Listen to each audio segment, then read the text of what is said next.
je veux t'encourager. C'est pas parce que tu as prié une fois que tu vas abandonner. C'est en persévérant dans la prière. Tu as prié aujourd'hui, tu n'as pas reçu le résultat. Continue à prier. Alléluia.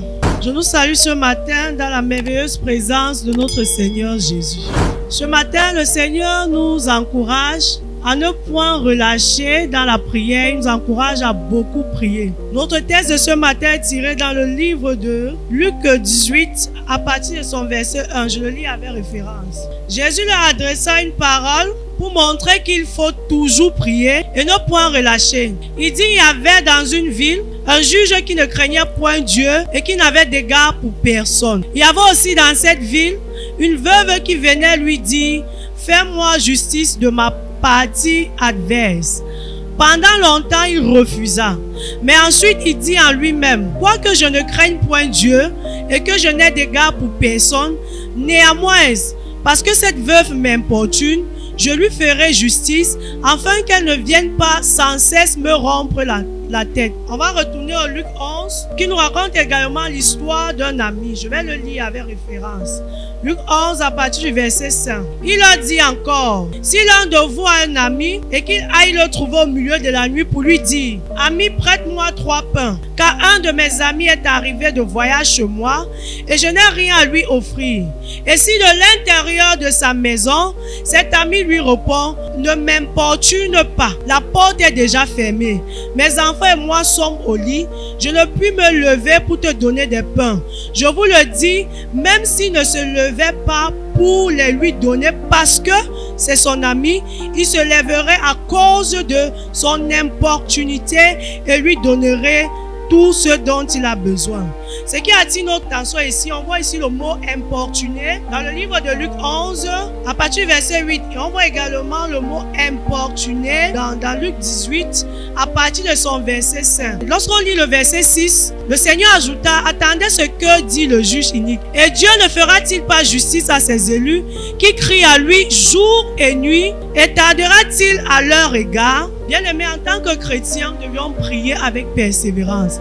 Ça peut sembler difficile. Le Seigneur nous encourage à prier jour et nuit. Je ne sais pas ce que tu voudrais que l'Éternel fasse pour toi. Peut-être tu es en train de prier pour un sujet. Peut-être tu pries pour la santé, peut-être tu pries pour le voyage, je ne sais pas.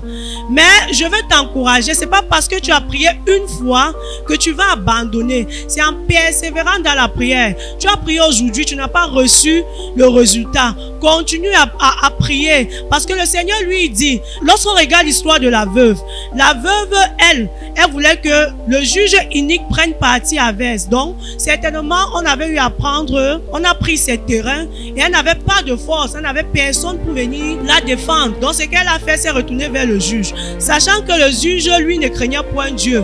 Donc, mais le juge a répondu à la veuve tout simplement parce que la veuve l'angoissait. Je suppose que matin, elle venait crier. Midi, on dit, mais c'est qui? Les gars du corps du juge disent que c'est la même femme. Okay, mais elle veut quoi? Elle veut la même chose. Elle voudrait que tu rendes justice.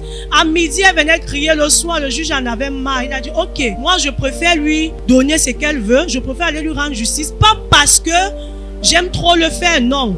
Il dit, mais parce qu'elle m'importune, elle me dérange, elle m'agace. C'est la même chose. Levons-nous dans la prière. Tout ce que nous demandons avec Dieu, le Seigneur dit tout ce que nous lui demanderons, il va nous accorder. Quel que soit ce que nous demandons à Dieu, le Seigneur va nous accorder. Mais ça peut arriver que nous demandons quelque chose à l'Éternel. Il ne nous donne pas parce qu'il ne peut pas nous donner, mais parce qu'il se dit, s'il nous donne ça maintenant, ça ne peut pas nous aider. C'est comme quelqu'un, tu n'as pas encore eu le permis de conduire. Tu viens me demander ou demander à ton oncle, tu as besoin d'une voiture.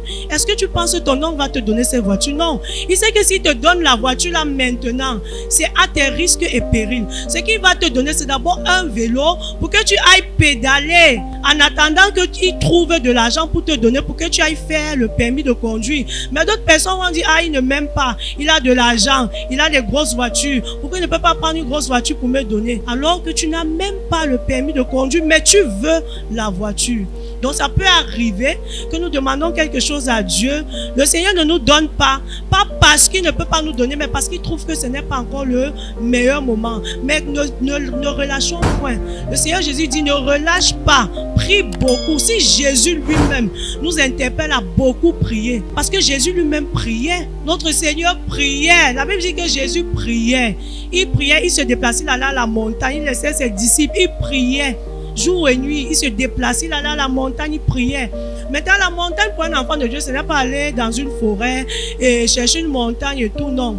La montagne pour un enfant de Dieu, c'est ton lieu de prière, ton lieu secret. Peut-être tu as eu à faire ton lieu de prière dans ta chambre, peut-être tu as ton hôtel bâti au salon, peut-être tu as ton hôtel bâti à la cuisine et tout. Tu dois avoir ton hôtel de prière, de telle en sorte que lorsque tu y vas, tu dis, Seigneur, je suis déjà là. Ange de l'Éternel, je suis présent. Déployez-vous. Tu cries à Dieu, le Seigneur va savoir que, ok, ma fille est déjà à tel endroit, mon fils est déjà à tel endroit. Quel que soit ce que tu demandes, même si tu ne trouves pas encore la solution à ce que tu veux, ne lâche point. Continue à demander, importunons Dieu, crions, pleurons dans les oreilles de l'Éternel. Maintenant, une prière, alléluia, une prière. L'Éternel dit qu'il soutient toutes choses par sa parole puissante. La parole puissante, c'est quoi? C'est la Bible. Si tu viens sans la parole de l'Éternel, si tu ne... Bien aimé, je vais faire un petit témoignage. Je crois que Daniel était chez moi et mon activité demande à ce qu'il y ait du soleil. Alors, je me suis levé au milieu de la nuit, j'ai prié. Après, je me suis endormi vers 3 heures. Je me suis levé à 5 heures. Le vent soufflait de tous les côtés, les pluies et tout. J'ai commandé au vent. J'ai dit, hey, bien aimé, moi j'étais surprise. Il faut dire la vérité. J'étais tellement surprise, je ne savais pas que ça pouvait agir. Mais je me suis rappelé de la parole de l'Éternel, que Seigneur, tu as dit dans le livre d'Ésaïe 55, 11, lorsque ta parole sort, elle ne retourne point à toi sans effet, sans avoir accompli tes promesses, sans avoir accompli tes desseins. Et puis, je me suis également rappelé de l'histoire du figuier. Lorsque Jésus avait maudit le figuier, pourtant ce n'était même pas la saison du figuier. C'était pas sa saison. J'ai commencé à prier avec foi. Et j'ai dit, Père, fais-le. Seigneur, fais-le afin que le Père soit glorifié dans le Fils.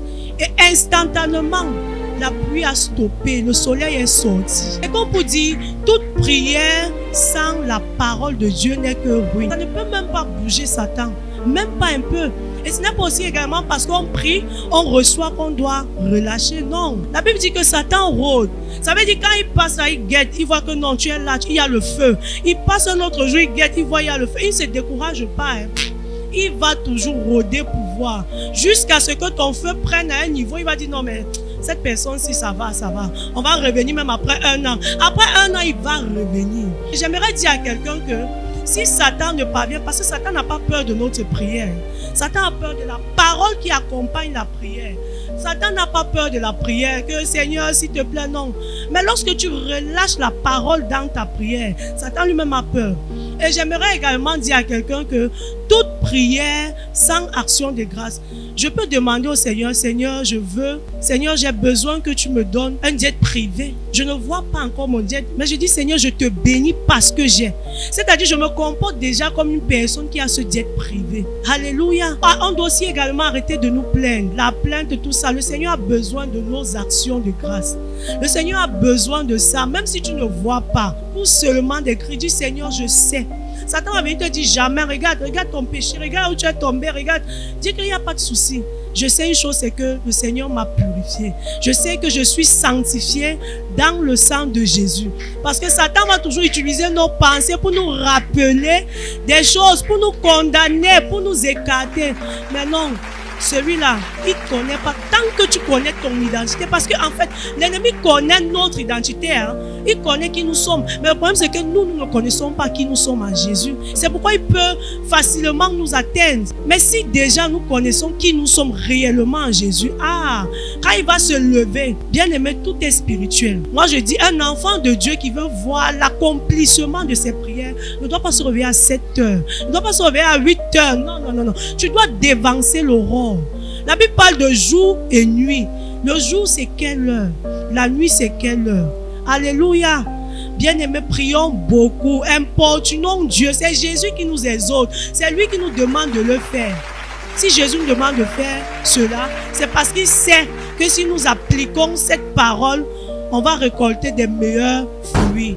Soyons bénis dans le nom de Jésus et ne relâchons pas, quelle que soit la situation. Alléluia. Amen. Suivez les programmes du ministère du Salut en continu sur nos plateformes Facebook et YouTube. N'oubliez surtout pas de liker et partager.